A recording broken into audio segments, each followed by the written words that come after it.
E aconteceu que, havendo Samuel envelhecido, pôs seus filhos por juízes sobre Israel, e o nome de seu filho primogênito foi Joel, e o nome do segundo, Abias, foram juízes em Berseba. Mas não andaram os filhos pelos caminhos de seu pai, antes se inclinaram atrás à ganância, recebendo suborno e pervertendo o direito. Então todos os anciãos de Israel se juntaram, e vieram a Samuel em Ramá, e disseram-lhe: Eis que tu envelheceste, e teus filhos não vão por teus caminhos. Portanto, constitui-nos agora um rei que nos julgue, como todas as nações. E descontentou a Samuel esta palavra que disseram: Dá-nos rei que nos julgue. E Samuel orou ao Senhor, e disse o Senhor a Samuel: Ouve a voz do povo em tudo que te disserem, porque não rejeitaram a ti, mas sim a mim me rejeitaram, para que eu não reine sobre eles, conforme todas as obras que fizeram desde o dia que os tirei do Egito até hoje, que me deixaram e serviram a deuses alheios, assim fazem também contigo. Agora, pois, ouve sua voz, mas protesta contra eles, declarando-lhes o direito do rei que há de reinar sobre eles. E disse Samuel todas as palavras do Senhor ao povo que lhe havia pedido o rei. Disse: Pois, este será o direito do rei que houver de reinar sobre vós. Tomará vossos filhos, e os porá em seus carros, e em seus cavaleiros, para que corram diante de seu carro. E se escolherá capitães de 1000, e capitães de 50, os porá também a aquear em seus campos, e ceifem suas plantações, e a que façam suas armas de guerra, e os equipamentos de seus carros. Tomará também vossas filhas para que sejam perfumistas, cozinheiras e padeiras. Também tomará vossas terras, vossas vinhas, e vossos bons olivais, e os dará a seus servos. Ele tomará o dízimo de vossas sementes e vossas vinhas, para dar a seus eunucos e a seus servos. Ele tomará vossos servos, e vossas servas, e vossos bons rapazes, e vossos asnos, e com eles fará suas obras. Tomará o dízimo também do vosso rebanho, e sereis seus servos. E clamareis aquele dia por causa de vosso rei que vos havereis escolhido, mas o Senhor não vos ouvirá naquele dia. Porém o povo não quis ouvir a voz de Samuel. Antes disseram: Não, mas sim que haverá rei sobre nós, e nós seremos também como todas as nações, e nosso rei nos governará, e sairá diante de nós, e fará nossas guerras. E ouviu Samuel todas as palavras do povo, e referiu-as aos ouvidos do Senhor. E o Senhor disse a Samuel: Ouve sua voz, e põe rei sobre eles. Então disse Samuel aos homens de Israel: Ide-vos cada um à sua cidade. E havia um homem de Benjamim, homem valente, o qual se chamava Quis, filho de Abiel, filho de Zeror, filho de Becorate, filho de Afia, filho de um homem de Benjamim. E tinha ele um filho que se chamava Saul, rapaz e belo, que entre os filhos de Israel não havia outro mais belo que ele, do ombro acima sobrepujava qualquer um do povo. E haviam-se perdido as asnas de Quis, pai de Saul, pelo que disse Quis a Saul seu filho: Toma agora contigo algum dos criados, e levanta-te, e vai a buscar as asnas. E ele passou ao monte de Efraim, e dali à terra de Salisa, e não as acharam. Passaram logo pela terra de Salim, e tampouco. Depois passaram pela terra de Benjamim, e não as encontraram. E quando vieram à terra de Zuf, Saul disse a seu criado que tinha consigo: Vem, voltemo-nos, porque talvez meu pai, deixado o cuidado das asnas, estará aflito por nós. E ele lhe respondeu: Eis que agora nesta cidade um homem de Deus, que é homem ilustre. Todas as coisas que ele disser, sem dúvida virão a suceder. Vamos pois ali, talvez nos ensinará nosso caminho por onde havemos de ir. E Saul respondeu a seu criado: Vamos agora, mas que levaremos ao homem? Porque o pão de nossos alforjes se acabou, e não temos que presentear ao homem de Deus. Que temos? Então voltou o criado a responder a Saul, dizendo: Eis que se acha em minha mão a quarta parte de um ciclo de prata. Isto darei ao homem de Deus, porque nos declare nosso caminho. Antigamente em Israel qualquer um que ia consultar a Deus, dizia assim: Vinde, vamos até o vidente, porque o que agora se chama profeta, antigamente era chamado vidente. Disse então Saul a seu criado: Bem dizes, eia, pois, vamos. E foram à cidade de onde estava o homem de Deus. E quando subiam pela encosta da cidade, acharam umas moças que saíam por água, as quais disseram: Está neste lugar o vidente. E elas respondendo-lhes, disseram: Sim, ei-lo aqui diante de ti. Apressa-te, pois, porque hoje veio à cidade, porque o povo tem hoje sacrifício no alto. E quando entrardes na cidade, vós o encontrareis logo, antes que suba ao alto a comer, pois o povo não comerá até que ele tenha vindo, porquanto ele deve abençoar o sacrifício, e depois comerão os convidados. Subi, pois agora, porque agora o achareis. Eles então subiram à cidade, e quando em meio da cidade estiveram, eis que Samuel que diante dele saía para subir ao alto. E um dia antes que Saul viesse, o Senhor havia revelado ao ouvido de Samuel, dizendo: Amanhã a esta mesma hora eu enviarei a ti um homem da terra de Benjamim, ao qual ungirás por príncipe sobre meu povo Israel, e salvará meu povo da mão dos filisteus, pois eu olhei a meu povo, porque seu clamor ha chegado até mim. E logo que Samuel viu a Saul, o Senhor lhe disse: Eis que este é o homem do qual te falei, este dominará a meu povo. E chegando Saul a Samuel em meio da porta, disse-lhe: Rogo-te que me ensines onde está a casa do vidente. E Samuel respondeu a Saul, e disse: Eu sou o vidente, sobe diante de mim ao alto, e comei hoje comigo, e pela manhã te despacharei, e te revelarei tudo que está em teu coração. E das asnas que se te perderam hoje há 3 dias, deixa de se preocupar com elas, porque se acharam. Mas a quem é todo o desejo de Israel, se não a ti e a toda a casa de teu pai? E Saul respondeu, e disse: Não sou eu filho de Benjamim, das menores tribos de Israel? E minha família não é a mais pequena de todas as famílias da tribo de Benjamim? Por que, pois, me disseste coisa semelhante? E tomando Samuel a Saul e a seu criado, meteu-os na sala, e deu-lhes lugar à cabeceira dos convidados, que eram como uns 30 homens. E disse Samuel ao cozinheiro: Traze aqui a porção que te dei, a qual te disse que guardasses à parte. Então levantou o cozinheiro uma coxa, com o que estava sobre ela, e a pôs diante de Saul. E Samuel disse: Eis que o que estava reservado, ponho diante de ti, e come, porque foi intencionalmente guardado para ti. Quando disse: Eu convidei ao povo. E Saul comeu aquele dia com Samuel. E quando houveram descido do alto à cidade, ele falou com Saul no terraço. E ao outro dia madrugaram. E quando ao raiar da alva, Samuel chamou a Saul, que estava no terraço, e disse: Levanta-te, para que te despache. Levantou-se logo Saul, e saíram fora ambos, ele e Samuel. E descendo eles ao fim da cidade, disse Samuel a Saul: Dize ao jovem que vá adiante. E adiantou-se o jovem: Mas espera tu um pouco para que te declare palavra de Deus.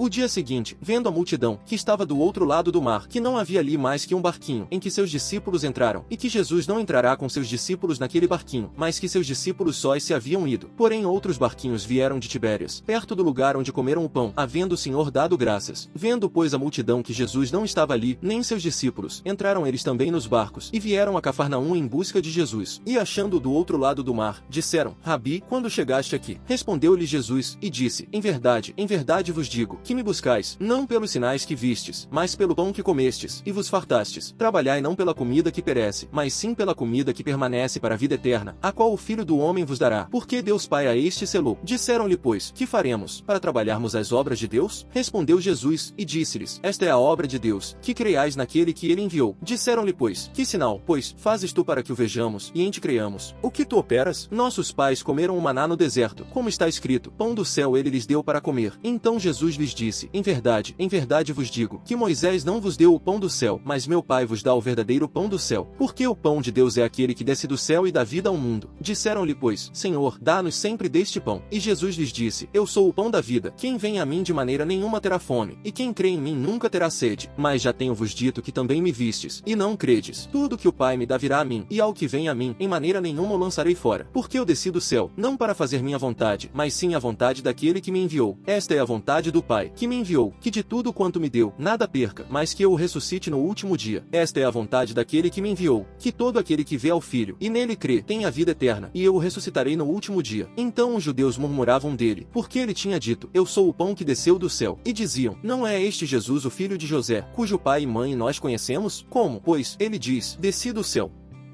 Também o irritaram muito junto às águas de Meribá, e houve mal a Moisés por causa deles, porque provocaram o seu espírito, de modo que ele falou imprudentemente com seus lábios. Eles não destruíram os povos que o Senhor tinha lhes mandado, mas ao invés disso, se misturaram com as nações, e aprenderam as obras delas, e serviram a seus ídolos, e vieram a lhe ser por laço de armadilha. Além disso, sacrificaram seus filhos e suas filhas a demônios, e derramaram sangue inocente, o sangue de seus filhos e de suas filhas, os quais eles sacrificaram aos ídolos de Canaã, e a terra foi profanada com este sangue, e contaminaram-se com suas obras, e se prostituíram com suas ações. Por isso a ira do Senhor se acendeu contra seu povo, e ele odiou sua propriedade, e os entregou nas mãos das nações estrangeiras, e aqueles que os odiavam passaram a dominá-los, e seus inimigos os oprimiram, e foram humilhados sob as mãos deles. Muitas vezes ele os livrou, mas eles voltavam a irritá-lo com seus pensamentos, e foram abatidos pela sua perversidade. Apesar disso, ele observou a angústia deles, e ouviu quando eles clamaram, e ele se lembrou de seu pacto em favor deles, e sentiu pena conforme suas muitas bondades, e fez com que todos os que os mantinham em cativeiro tivessem misericórdia deles. Salva-nos, Senhor nosso Deus, e ajunta-nos dentre as nações, para darmos graças ao teu santo nome, e termos orgulho em louvar a ti. Bendito seja o Senhor, Deus de Israel, desde sempre e para sempre. E todo o povo diga amém. Aleluia!